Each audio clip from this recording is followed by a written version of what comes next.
Today we are picking up with part 2 of chakras. Hi, and welcome to Light for Life. If you are returning to our channel, thank you. We value and appreciate you. Our aim is to shine a bright light on your inner splendor and assist to connect you to your magnificence via what we intend to be enlightened sharing, potentially educational, and hopefully entertaining information, as well as encouragement for new perspectives. If you are new here, you are most welcome. We do hope that you will find our content highly beneficial and enjoyable. I am Liss. I'm a science of mind practitioner and a teacher of various healing modalities applicable to all aspects of the self and this life. And I am Lori. I am a holistic wellness researcher and educator. Welcome to Connections with Liss and Lori. We use the space to offer our perspective regarding multiple different topics that we certainly hope you find inspiring. If you missed part 1, it would be smart to take a peek at that before you dive into this one, because we're picking up where we left off in that one. And in that recording, we left off talking about the root chakra. So today, I think we'll just keep rolling right through the chakras and we will continue from there. So the root chakra is at the base. It's basically where we sit. And today we will pick up with the sacral chakra, which is right below the navel. So think lower abdomen. And this is where, ideally, when the chakra is happy and flowing and energy is great, this is where we're experiencing plenty of creativity and emotions flow. They don't get stuck or stagnant or really challenging to deal with. This is also associated with water. So we are going to talk a little bit more about the elements that are associated with these chakras, with our body, with our beautiful design. And the color is orange, I believe. Is that right? Yes. Yes. And the sacral chakra is truly where our creative ability resides, because it corresponds with our ability to literally procreate. So in a woman, the sacral chakra is literally in the womb, and for a male in the gonads, because again, it is associated with the endocrine system. So in terms of the role that emotions and the element of water play, what is the womb full of? Life begins in the water, right? Even in religious texts, that's always what was there first. Yeah. How the Holy Spirit, which is or can be interpreted as the pure, clean psyche, was hovering over the face of the waters of life, the prima mater, the divine mother, the first spark. So our ability to know ourselves as creator beings, as children of the divine creator, resides in this center. And so likewise, the extent to which we feel limited, blocked, stopped, or prevented in life, for whatever reasons, also resides within this chakra. So the healthier it is, the more creative we are able to be for ourselves in our own lives. And likewise, the more we think things like life is tough, or expression is not allowed, or I cannot be myself, or I don't even know or understand who I am, why I'm here and where I came from, what I am always connected to, those issues are sacral chakra issues. It is also very important to know and understand that the sacral chakra is the first of the 3 main chakras. And once we've finished running through all 7, I will explain why. But for now, just understand how important the sacral chakra actually is. It is the first of our main chakras. I really don't have anything to add. I was just thinking living waters and how important it is to really be aware of, like you said, particularly this chakra. And if you ever think that there isn't flow, go ahead and allow that flow. It really is so important. Yeah. And so then if we're done with the sacral, then we look to the chakra above that, which is the solar plexus, which I always refer to as our own personal sun. It's literally bright yellow.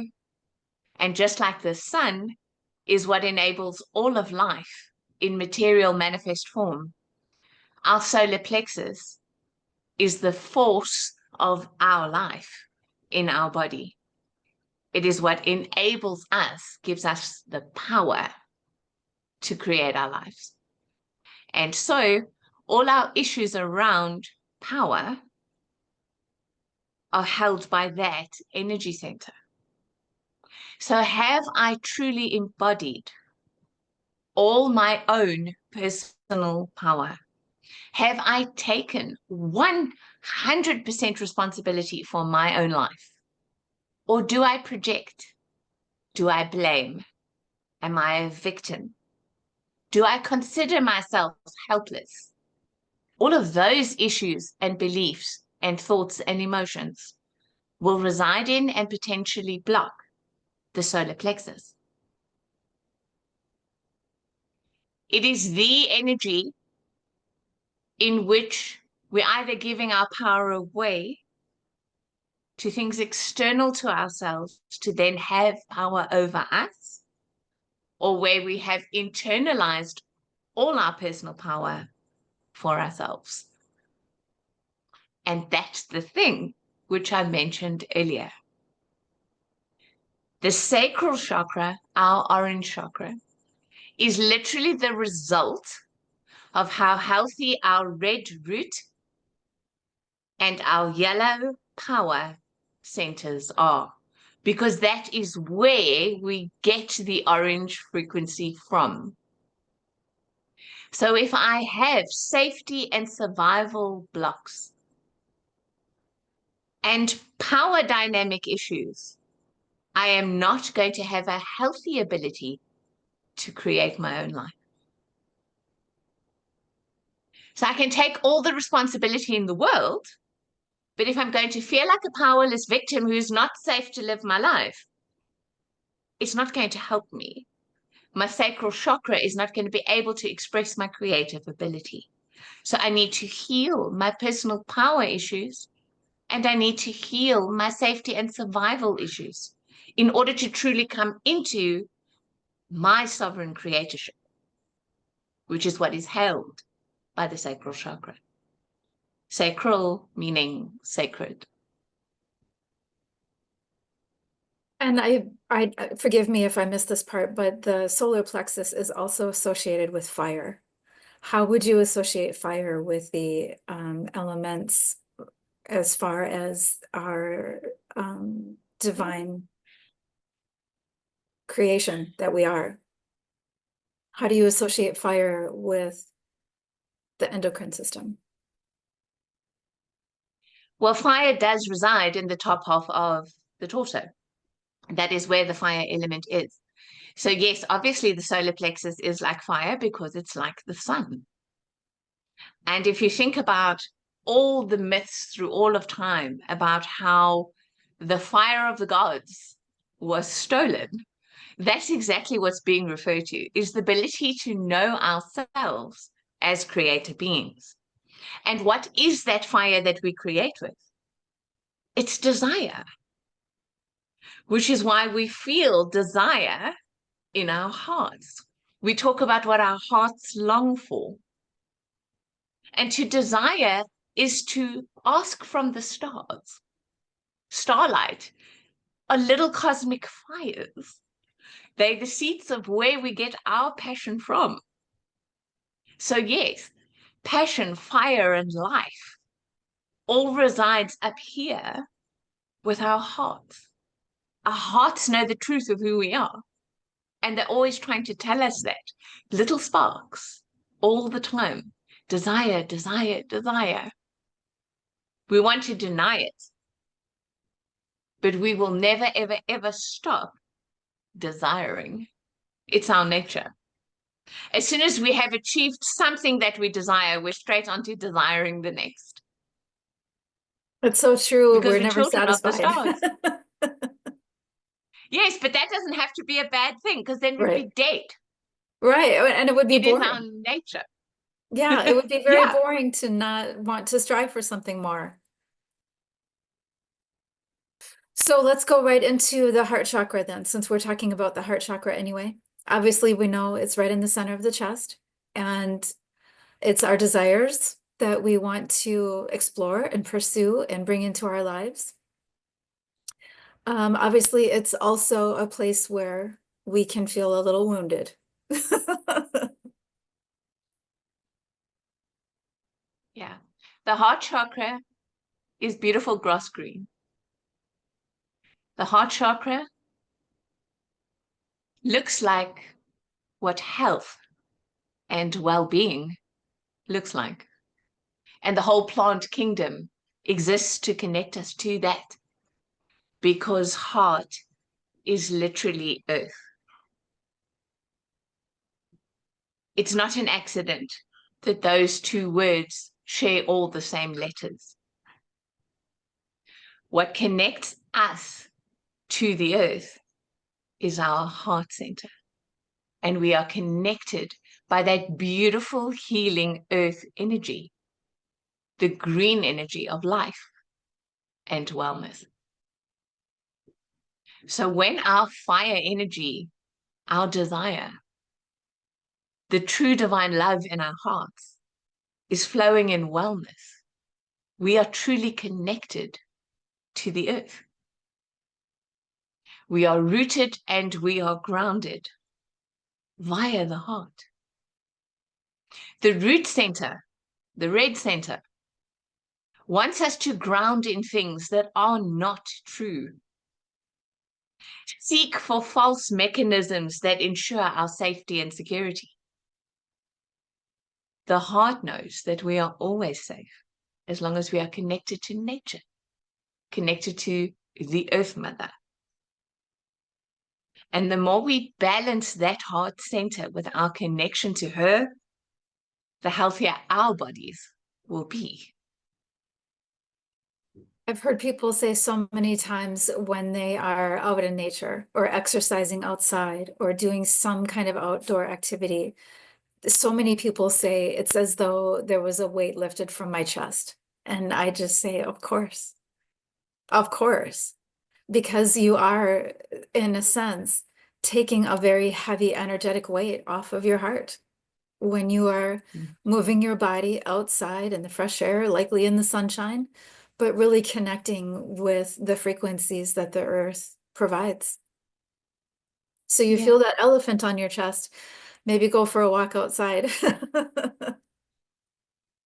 And one of the ways that it does that is through a healthy throat chakra, Yeah. because the throat chakra is blue, like the sky. So it is our first chakra that corresponds to the element of air. Air resides in our head. So when we allow the fresh air and our lungs to clear that heart space, where do we get that beautiful green energy from? Blue and yellow. Blue and yellow come together to give us the health of our heart. So that's why the heart chakra is the second most important chakra. First the sacral and then the heart. So the sacred and the earth. And the primary energy of the throat chakra is not just expression, but think of the expansiveness of all things blue, the expansiveness of the sky, the expansiveness of the ocean. And so it can best be summarized as authenticity. It's not just about your voice and what you can and can't express, but it's about how authentically are you being yourself. Because again, that is what will influence the health of your heart. When we are truly authentic, when we are in our power, and we know who we are, then we're truly well. Which is where the word sozo comes from, the Greek word. Sozo literally has exactly the same meaning. It is used for salvation and it is used for health. Because in the heart center, they are one and the same thing. There is no such thing as a spiritual well-being that is absent from a physical well-being. There is no such thing as a mental and emotional well-being that does not physically and spiritually reflect. Wellness, healing, and connection, authenticity are all one, and they come together in the heart. So I always like to say, true enlightenment is enheartenment. And so what is birthed by that beautiful green energy? When we are truly flowing in our power and our authenticity, what is birthed is true, unconditional love, compassion, and the openness to living a life by design. Beautiful. Yes, I have nothing to add. I feel like adding anything would be taking away. Oh, my honey, I didn't put my timer on. So I did. I actually have no idea how long this episode has already been. 15 minutes minus a few cuts. So let's go right Okay. into the third eye chakra, which is obviously right between the eyebrows or right in the center of the forehead in that area. And of course, it's associated with intuition and remembering that thought and belief are first and guide our energy. So with that in mind, the third eye is how I perceive this is our third eye is what sees what can't be seen. Yes, if we allow it to. Because if that energy center is blocked and closed, then we are incredibly materialistic. Mm. And we think that the physical is all there is. Because in terms of the endocrine system and how these centers are linked to the endocrine system, just like the throat relates to the thyroid, the third eye relates to the pineal and the pituitary glands in our brain. And there is so much in allegory around this. So much. When you first start studying religions and mythology, so many stories are actually about the pineal and the pituitary gland. It's really, really important for us to be able to see more than the physical, to know more than the physical, to be guided and led by more than the physical. And what is more than the physical other than our energy, our greater self, our source light? And it is meant to light our way. So when we start trusting our gut instinct from a healthy place, when we start opening our intuition to the fact that we can be guided, when we start listening to that little voice, it gets louder. When we start dismissing synchronicities, thinking dreams are just nonsense that somehow our brains came up with, etc., etc., we are actually encouraging the third eye chakra to be healthier and releasing the blocks that are almost like veils on our eyes to where we can only see the physical and the material world. So let's really briefly, quickly go into the crown, the top of the head, pure consciousness, where we align with divinity. Yes, the temple. Again, like so many scriptures tell us, a physical body is the temple, and we even call it that. And amazingly, the crown chakra is purple. And how healthy the third eye is the result of the blue and the purple. So a blocked pineal gland is very often because there is no consciousness of divinity at all. And when you think about truly, authentically expressing from the throat chakra and finding security in your true identity compared to a blocked root chakra, the quality of the crown is the combination of that red and blue. How healthy that purple center is where we are finding our sense of safety, our sense of authenticity, our sense of security, and our sense of expression. So just how much we can experience ourselves as children of the divine and how healthy that crown chakra is it really a crown or not? Because if we understand that the creator of all of this is our parent, then we are royal children of the universe. And the crown is on top of our head. And we're sovereign because of it. Thank you for connecting with Light for Life. If you appreciate reminders, please go ahead and subscribe to the channel so you can receive those notifications. If you would like to work with one of us, you can find our contact information in the About section of this channel. Yes, thank you for connecting with Light for Life. Please share your insights, your questions, and your comments with us in the comment section below. We value your feedback. And we really hope that we will see you for our next episode. We upload one every Thursday. Until then, bye-bye and be joyful. Until we connect again, we send you love and light.